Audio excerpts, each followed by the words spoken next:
Hey guys, Fire here from InDepth Gaming, bringing you another different kind of video. So let's start talking about potato chips. I want to know what your favorite no,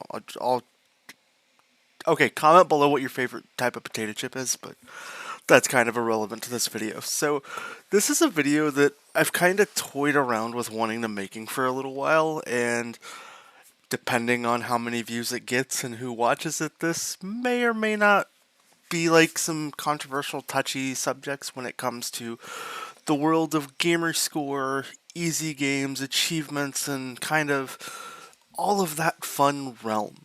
So, about 6 years ago, I started my journey from being at work. For those who don't know, I used to work on teams at Xbox, worked in some of the social side, and at the time I had a coworker when I joined Xbox. I had about 60 to 70,000 gamer score, and he was like, haha, that's not that much. Now, at the time, he had 140,000 gamer score, or roughly around there. So I was like, okay, I can catch him. Let's see how this works.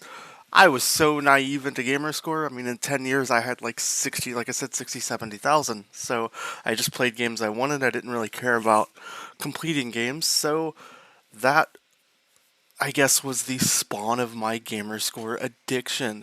I'm just gonna kind of like pan through games I play, and let it kind of scroll just while I talk, and who knows, maybe I'll pick up a gameplay and start going. But that kind of spawned the. I started playing more and more games that I never would have, because I mainly just played like shooters or racing games or games with a sense of realism that I enjoyed. But then I started branching out into just tons of other different random games. And it wasn't just, you know, games that I enjoyed. Sometimes there were games I didn't enjoy because the race was for the number. Now, don't get me wrong.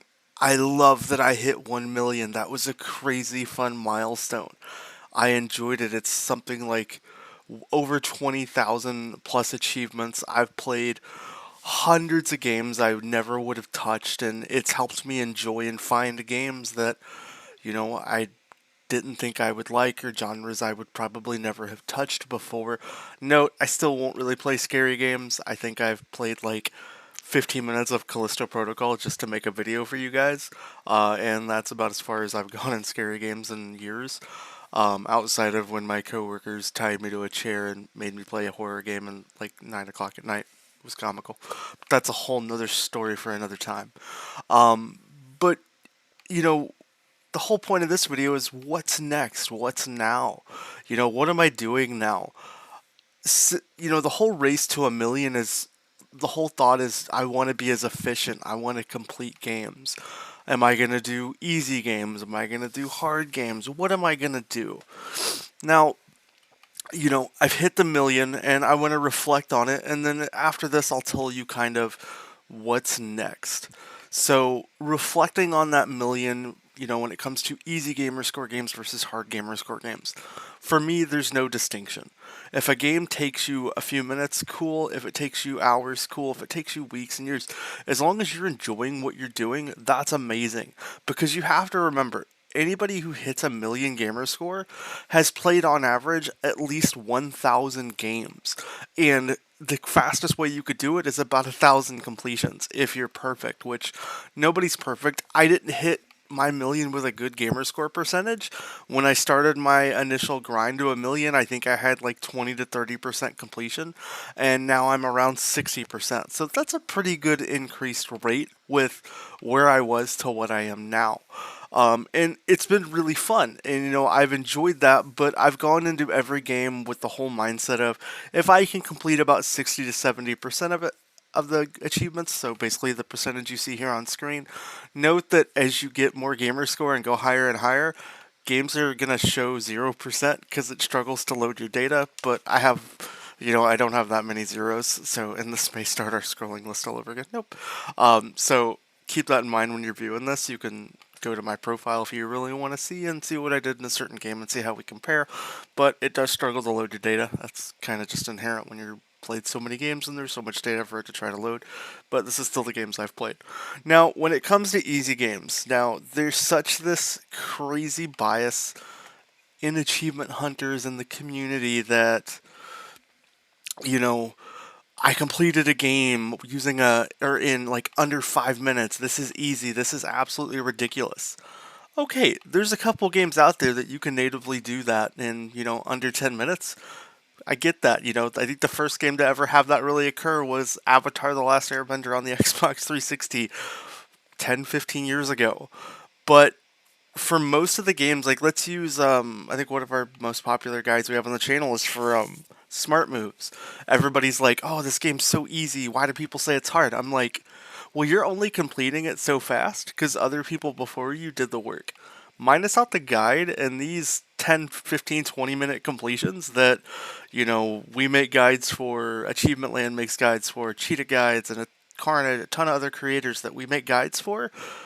They wouldn't be these quick, easy completions if we didn't put the legwork in to make them demonstratable for you guys. So always remember, like, if you talk about certain creators, like, let's use, like, Zidalon, for example. I think I was the first guy to make a guide for 50 years. It took me, like, an hour and a half, and I used a guide and brought that game down to, like, 10 to 15 minutes for people to complete. You can't say it's a quick completion and super easy in under 10 minutes if you didn't do it on your own and put in the hard work. So I wish people would look with a little more unbiased approach when it comes to easy Gamerscore games and how quick they are. When it comes to the sense of how long does it actually take to beat it, not just using a guide. Because there's a percentage of people that don't touch guides. I don't touch guides for most games I do if I can avoid it, unless, I just wanted to burn something out quick. And, I prefer to enjoy the games, and if I'm stuck, absolutely can't figure it out on my own, yeah, then I'll check a guide. I'd rather take a quote-unquote easy completion game and, spend 2 hours to do it, even though I could have done it in 5 or 10 minutes with a guide, to actually enjoy and appreciate the game. And I wish more people would maybe have that mindset and use guides just for when they need them. Now, that being said, easy games and stuff are almost in nature part of the climb to a million, because everybody who's hit a million gamer score has done an easy game in some capacity for the most part. And regardless if you hit that million at a close to 100% completion, I think I know of like 2 people that have ever done that. Or if your completion percentage is like 20 or 30%, like if you even look at some of the highest gamer score players, they've got 2-3 million gamer score. Their completion percentages aren't all great because you've got to play a lot to hit those numbers. So if you're wanting to go for that million, I would not necessarily care as much about what your completion percentage is, because for me, it's the number is kind of the goal. Nobody's gonna look through and be like, "Oh, yours isn't that good." I'm like, it doesn't matter what you did. You still had to play over 1,000 games.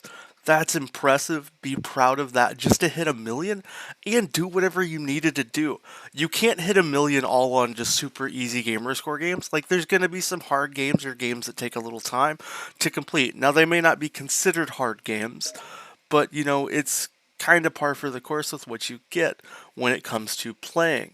And know that the higher you climb up, the more people are going to find you on, like, site leaderboards and, gonna start bugging the crap out of you and this and that. Prime example, as you can see, I get game invites and stuff all the time, either because of my gamer score or my gamer tag, and my gamer tag is a whole different other video story. But yeah, you should appreciate that climb to a million, and who cares what games you play.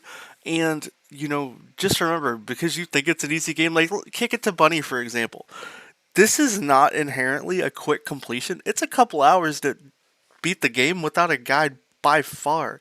Like, I bet if Cheetah Guides comments on this video and tells you exactly how long he spent to make that guide that he uploaded, it's a lot longer than, it's probably 10 times longer than what you spent to just do the game using his guide.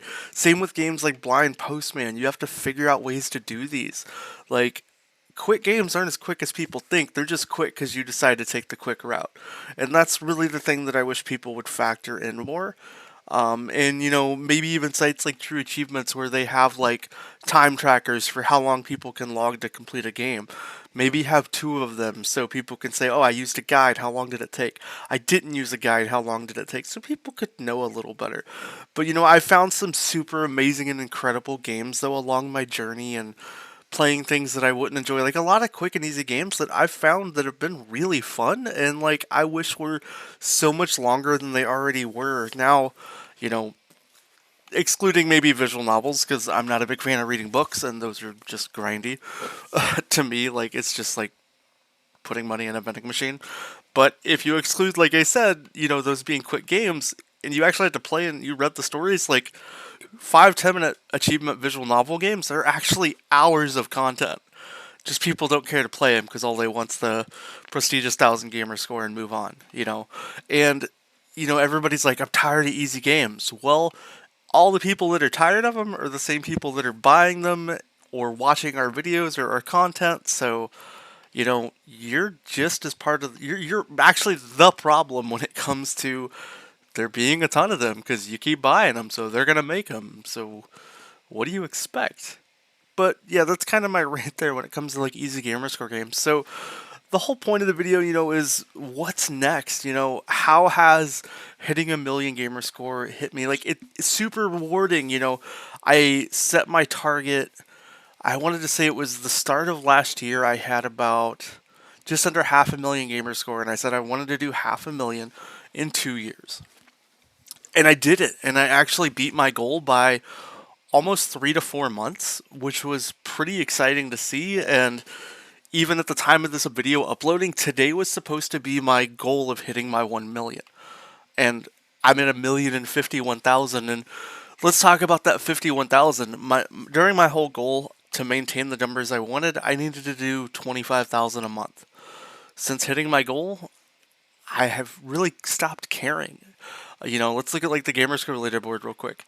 I have only done 7,635 Gamerscore this month because I've changed my approach a little bit from, man, I need to hit certain milestones to, I'm going to enjoy games a little more. And that's been probably the thing I've enjoyed the most about hitting my milestone is I loved playing Call of Duty, and I'm playing so much Call of Duty and enjoying it with friends, but still playing and making content for you guys. Like, maybe I wouldn't have played Project Snake as much as I have, and instead I've almost got every achievement in this game, and I've had so much fun versus, before the million and when I was trying to hit deadlines and goals to make my goals happen. I might not have played as much of a game or spending more time with my wife playing Are You Smarter Than a Fifth Grader just because it's fun for us. Or just enjoying random other games, or, not enjoying random other games. Like, unfortunately, Ship Simulator, I had hopes. I had a lot of hopes. I'm weird. I like quirky, odd games, but, that's why we kind of try to show them to you guys here on the channel. But it's been a real fun experience. Like, even November, I think this is probably one of my lowest gamer score outputs in a long time. Like, I think I had my highest month was like 20 or 30K, and it just evolves. And it's been just such a fun experience to hit. But as far as like what's next, like, am I going to go for 2 million? I think if that happens, it's going to come naturally and over time. But I don't have a new goal.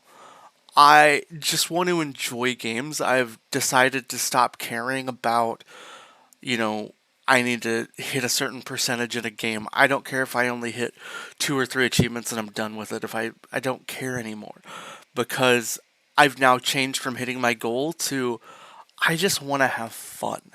And that's been the most rewarding part of hitting a million gamer score is now I can have fun again. Because, there's a part of it that, yes, the whole journey was fun, but it was a journey, and sometimes it felt like a job. Like, oh, I'm 3 days left in the month and I need to hit 5K more gamer score to stay on track. And then you just play things because you have to play them.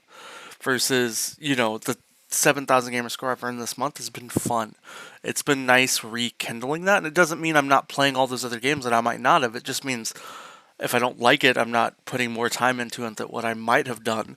And maybe I can do some more different things on the channel now, like our first impression videos or videos just like this. So as far as what's next, I'm just going to enjoy games the way that I've wanted to enjoy them. I'm going to sit here, I'm going to go to my games, I'm going to boot up Call of Duty, and I'm just going to chillax. And that's what I'm going to do and enjoy. So I hope you guys have enjoyed this video. I hope that if you're on your journey to 1,000,000, maybe you agree, maybe you disagree. Let me know down below in the comments. If you have any questions, want any advice, anything like that as far as your journey, your milestone, regardless of your numbers, let me know down below in the comments or reach out to me on Discord. I'm happy to share some advice, ways to help keep you motivated, maybe help you figure out a target or goal. And if you enjoyed the video, please hit that thumbs up button. It means you guys want to see some more stuff kind of like this, more random discussions. And if you haven't already, hit that subscribe button. I hope you have a great rest of your day, and we'll catch you next time. I'm going to go drop into Call of Duty, and if you want to play with me, just reach out. I'm always looking for people to play with, talk about games, achievements, everything like that. We'll catch you next time.